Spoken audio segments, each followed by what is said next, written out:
కష్టపడి పని చేస్తూ ఇంటిని నిలబెట్టినా గుర్తింపు లేదు సరికదా. మనిషిగా చూడరు, మమకారము పంచరు.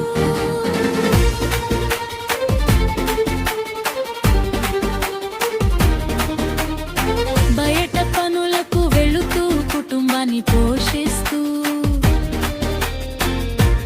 బిడ్డలను కంటి రెప్పగా కాసుకుంటూ చెమట చుక్క చుక్క రూపాయిగా మార్చి ఎంత శ్రమ పడినా మొగుడు తన మాటలతో గుండె కోసాడు.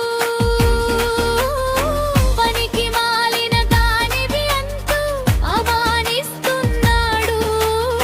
చేతికందిన బిడ్డలు ఎక్కడ చేయి చేసుకుంటారేమో అని పిల్లలను నేను కట్టి వేశాను నరాని మాటలంటూనే.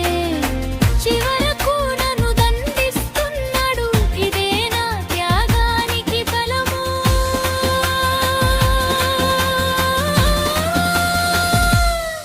అడది అంటే ఓర్పుకి మరో పేరు. అడబతుకు అంటేనే కన్నీటి సాగరం.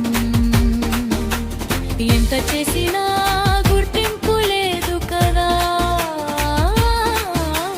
మనిషిగా చూడరు, మమకారం పంచరు.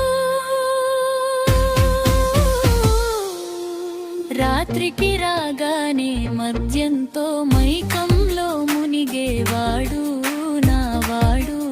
వాదాలతో చేయి చేసుకుంటాడు. తెల్లవారేసరికి ప్రేమ పేరుతో కన్నీళ్లు పెడతాడు ఈ మగడు. రేయంతా దెబ్బలు తిని తెల్లారి కౌగిలిలో ఒదిగిపోయే నాకు ఏది నిజం ఏది నాటకం అర్థం కాకుండా పోయే ఈ బతుకు గిసలాట ఎప్పటికీ తీరునో.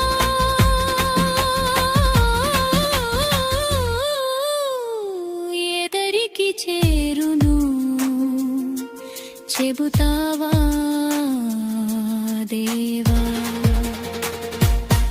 అడది అంటే అందుంటే మారు పేరు. అడబతుకు అంటేనే కన్నీటి సాగరం. మనిషిగా చూడరు, మమకారం పంచరు. నా చెల్లి చేయి పట్టి నా ఇంటికే తెచ్చాడు. తనకు నా మంచమే పంచి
చాటాలి